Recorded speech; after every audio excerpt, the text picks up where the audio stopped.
Guarani e Santos se enfrentam neste domingo às 20h30 pela terceira rodada do Campeonato Paulista. Tendência de uma escalação diferente do Santos em comparação ao duelo contra o Palmeiras, principalmente pela questão de desgaste físico.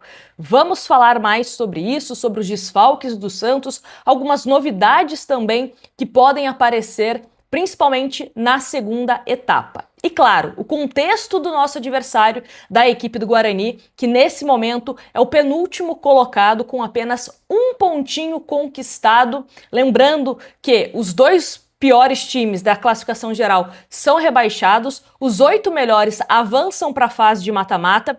Atualmente o Santos está na 10ª colocação, mas se o Santos vencer a equipe do Guarani, sobe algumas posições, entra nessas 8 primeiras colocações e ficaria um pouco mais tranquilo para a sequência, que aí é mais complicado. O Santos que vai pegar Corinthians, vai pegar Red Bull Bragantino e vai pegar São Paulo.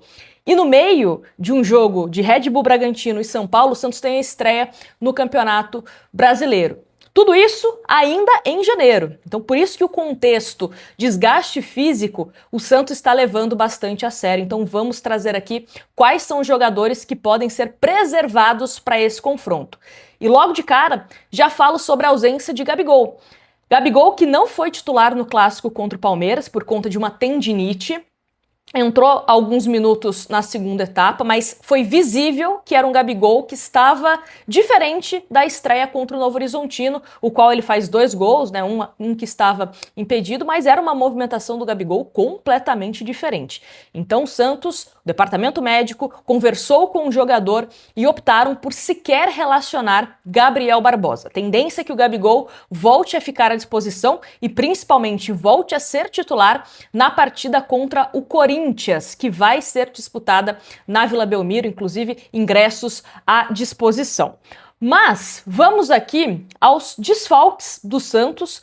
Desfalques: Neymar ainda segue se recuperando da artroscopia no joelho. Lembrando que ele conversou com o Ricardo Martins, né, na final da Kings League, e ele falou que a tendência é que possa voltar em fevereiro. A gente já tinha dito aqui que o Santos espera ter o Neymar ali no jogo contra o São Paulo da segunda rodada do Campeonato Brasileiro. Jogo esse que seria disputado na Vila Belmiro. Então, além do Neymar, tem também a ausência de Tiquinho Soares, que estava ali com um probleminha na panturrilha, mas a previsão também é que nas próximas rodadas fique à disposição. Gabriel Bontempo, que está com edema na coxa, também é desfalque.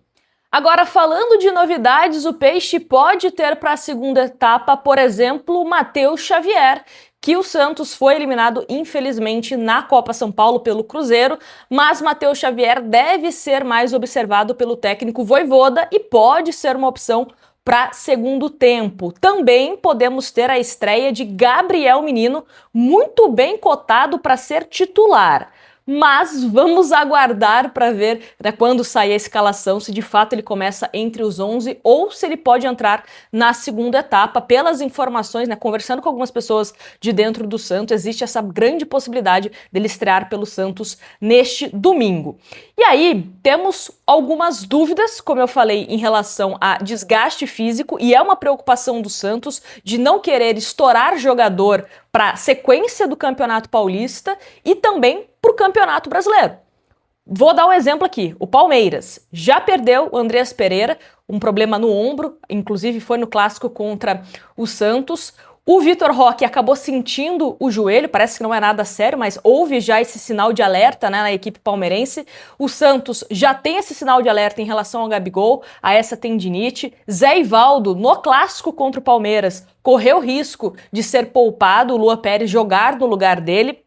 E o Santos também tem outros jogadores que apresentam um certo desgaste e que podem ser reavaliados, né, até as últimas horas ali antes da bola rolar e podem iniciar no banco de reservas. Então, por exemplo, Escobar pode ser reserva e Vinícius Lira ser titular, até porque tem uma grande onda de torcedores do Santos pedindo a titularidade do Lira, e não só uma onda dos torcedores, tá? Dirigentes do Santos também desejam que o técnico Vojvoda dê mais espaço para o time da base, jogadores que estão pedindo passagem, e avaliam de forma positiva o Vinícius Lira, principalmente com essa saída do Souza.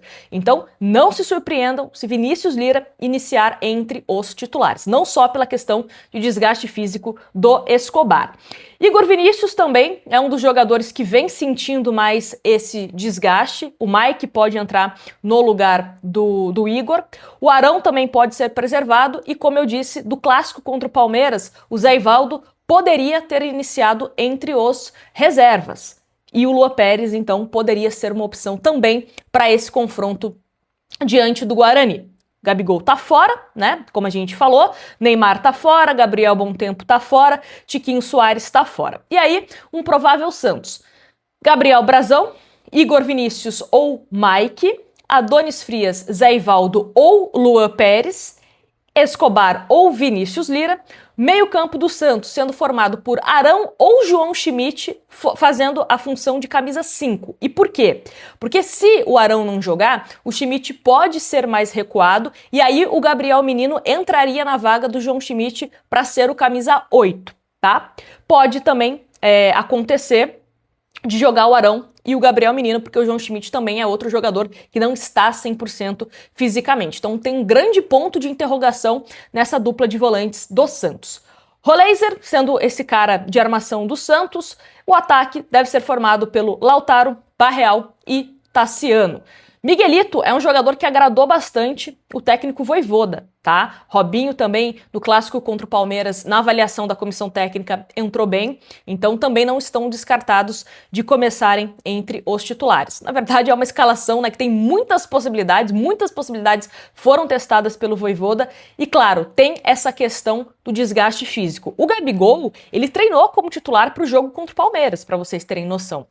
E aí acabou sendo cortado, né, do time titular porque as dores não passavam. Então o Santos achou melhor preservá-lo. Então por isso que é difícil passar uma escalação exata, mas é importante trazer esse contexto para vocês. Sendo bem sincera, eu, Nájila, tá? Se eu fosse técnica do Santos, eu iria com Vinícius Lira para você ter um jogador mais ofensivo dentro do seu time, né? O Escobar não é esse cara que ajuda ofensivamente. O Lira, ele é um jogador que tem bom cruzamento, é um jogador também que sabe chutar de média e longa distância, e isso é importante.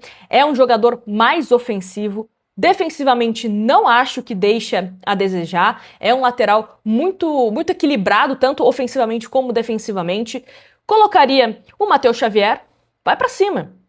Coloca o Matheus Xavier, por que insistir em Lautaro jogando por esse lado? E aí você tem do outro lado, né, do lado direito, que é onde o Barreal melhor rende, atuando. Ou então você mantém o Barreal do lado esquerdo e o Robinho Júnior no lado direito? Não sei. Eu acho que tem que tentar alguma coisa diferente, um Santos um pouco mais leve nesse ataque, porque é contra o Guarani. Não vejo o Guarani vindo para cima do Santos. Acho que a tendência é um Santos ditando o ritmo do jogo. Então você precisa ter jogadores mais técnicos para conseguir fazer esse gol e levar de fato perigo à equipe adversária. O Lautaro, o Tassiano, acho que não tem muito o que fazer, né? É a opção que o Santos tem com a ausência do Gabigol. Acho muito difícil que ele coloque outra opção por ali, mas ok. Acho que se você tem dois jogadores de mais movimentação, né? Se fosse o Matheus Xavier ou o Robinho, enfim, jogadores mais leves nas pontas, tranquilo ser o Tassiano. O problema é que você tem um Lautaro Dias que não rende tão bem assim, jogando na ponta que não é dele, não é uma posição que particularmente me agrada. Barreal é um jogador que eu gosto bastante, ele também dá esse equilíbrio de recomposição que o Vojvoda gosta. Vamos ver como que vai ser esse Santos em campo. E aí a gente passa para a equipe do Guarani. Guarani que está na penúltima colocação, teve um problema com o treinador, mandou embora o treinador, aí depois ele foi recontratado. Enfim, uma bagunça que está a equipe do Guarani. O seu principal jogador, o Luca, ele está suspenso, foi expulso no último jogo, na derrota para o Novo Horizontino. Então é um Guarani que vai desfalcado do seu principal jogador. Então o Guarani deve ir a campo com Kaique França, Cicinho, sim, aquele Cicinho, ex-lateral do Santos, Rafael Donato, Jonathan Costa e Emerson Barbosa, William Farias, Natan Melo e Diego Torres, Mirandinha, Guilherme Parede e Maranhão. Esse é o provável Guarani para enfrentar o Santos. O Santos precisa vencer. O Santos com força máxima, o Santos preservando, o Santos com sub-15 tem que vencer o Guarani, porque depois os 3 próximos jogos do Paulistão Corinthians, Red Bull Bragantino e São Paulo. São jogos mais difíceis. E, como eu disse, no meio você também tem a partida contra a Chapecoense pela estreia do Campeonato Brasileiro. Então, é um Santos que precisa fazer pontos agora contra o Guarani, porque pode perder pontos nos próximos jogos.